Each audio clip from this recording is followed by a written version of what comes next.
Good morning viewers, চলে এসেছি আমার শখের ছাদ বাগানে। প্রায় 2 সপ্তাহ পরে আজকে আমার ছাদ বাগানের শাকসবজি তুলব। আজকে স্যাটারডে, গত শনিবার আসতে পারিনি কারণ আবহাওয়া খুব খারাপ ছিল, তারপরে শরীরটাও ভালো ছিল না। আজকে আমি চলে আসলাম আমার শখের ছাদ বাগানে। আশা করি সকলে ভালো আছেন, আমিও এখন অনেক আগের থেকে ভালো আছি। দেখা যাক আজকে কি শাকসবজি তুলতে পারি। আসুন তাহলে শুরু করি। এই দেখুন ভিউয়ার্স, এই হচ্ছে আমার ছাদ বাগানের সর্ষে শাক। খাওয়ার জন্য লাগিয়েছিলাম কিন্তু অসুস্থতার কারণে তুলতে পারিনি। দেখুন বড় হয়ে গেছে, ফুল চলে এসছে। আজকে সবকে আমি একদম তুলে নিয়ে এই পাত্রে আবার অন্য শাক লাগাবো। এখনও কচি আছে, এগুলো খাওয়া যাবে, না খাওয়ার কিছু নয়। একদম গোড়া থেকে তুলে নিচ্ছি। এই যে দেখুন, একদম অর্গানিক সর্ষে শাক। সর্ষে ফুল দেখতে সেই লাগে বলুন। সর্ষের জমি দূর থেকে কি সুন্দর লাগে দেখতে। সেই সর্ষে আমার ছাদ বাগানে হচ্ছে, কি দারুণ ব্যাপার। এই দেখুন সর্ষের শাক তোলা হয়ে গেল। একদম কত সুন্দর হয়েছে। ছোট অবস্থায় তুলে নিলে বেশি ভালো হতো। এখন আমাকে একটু খাটতে হবে, শাকগুলোকে ভালো করে বাছতে হবে। এই যে এই দেখুন হয়ে গেছে সর্ষের শাক তোলা।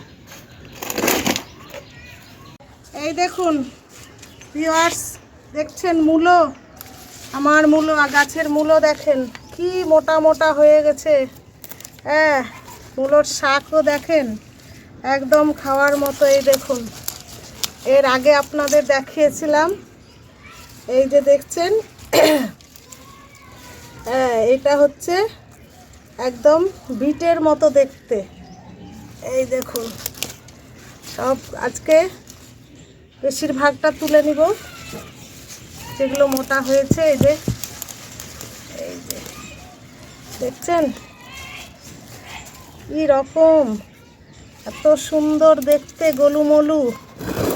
এগুলো আর একটু মোটা হবে, থাক। এবার এই দেখেন এইখানে আছে, এটা হচ্ছে আমাদের দেশি। দেখুন দেশিটাও কি মোটা দেখছেন। এই দেখুন আজকে এই 4টে মূলো তুললাম। মূলোগুলোকে একটু ধুয়ে নিই, নিচে প্রচুর মাটি লেগে আছে। এই যে আমার বালতিতে জল আছে, একটু ধুয়ে নিই, তাহলে মাটিটা দিয়ে যাবে। তাহলে আমার শাক পাতগুলো সব নোংরা করে দিবে এই মাটি। এই দেখুন ধুয়ে নিয়েছি। তাহলে এই হচ্ছে মূলো, এই হচ্ছে সর্ষে শাক। এবার চলে যাচ্ছি আমার সেই পুরনো বেগুন গাছের কাছে।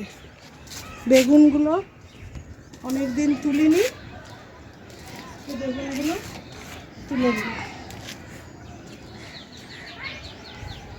আমার বেগুনের জমিতে ঢুকাই মুশকিল, এত গাছ হয়ে গেছে। এই যে শীতের বেগুন, বেশি মোটা হবে না। এই দেখুন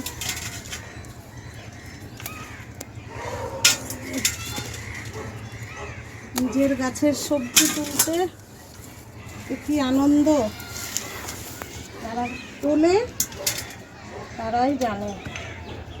এই দেখুন শীতের বেগুন, আর বেশি মোটা হচ্ছে না, শক্ত হয়ে গেছে। এই দেখুন এইটা দেখায়, দেখুন এই দেখুন, এগুলো মাটিতে ঝুলছিল, ছাদে ঠেকেছিল। এগুলো এক জায়গায় দুটো তিনটে করে।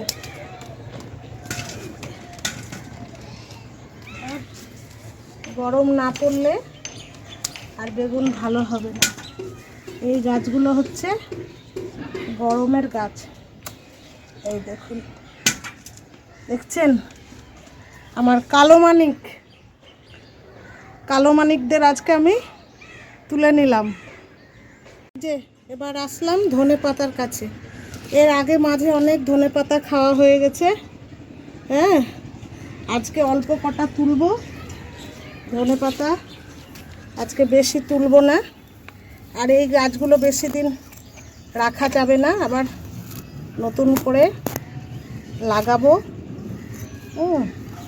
তাই এই টবটা পুরো আজকে ফাঁকা করে দিলাম, আবার আমাকে নতুনভাবে লাগাতে হবে। কারণ বৃষ্টিতে গাছ অনেক নষ্ট হয়ে গেছে। আমার 4-5টা টমেটো গাছ মারা গেছে, আর তুলব না, আর বেশি আমার দরকার নেই।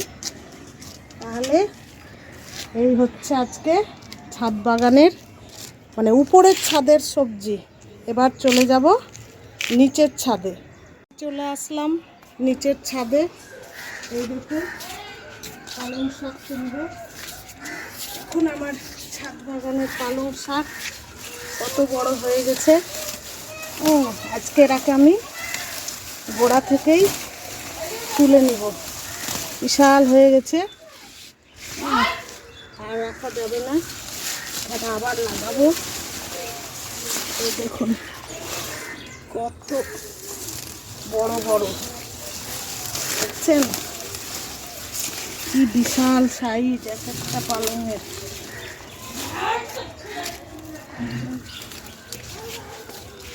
এই জায়গাটায় যে কোনো গাছ খুব ভালো হয়।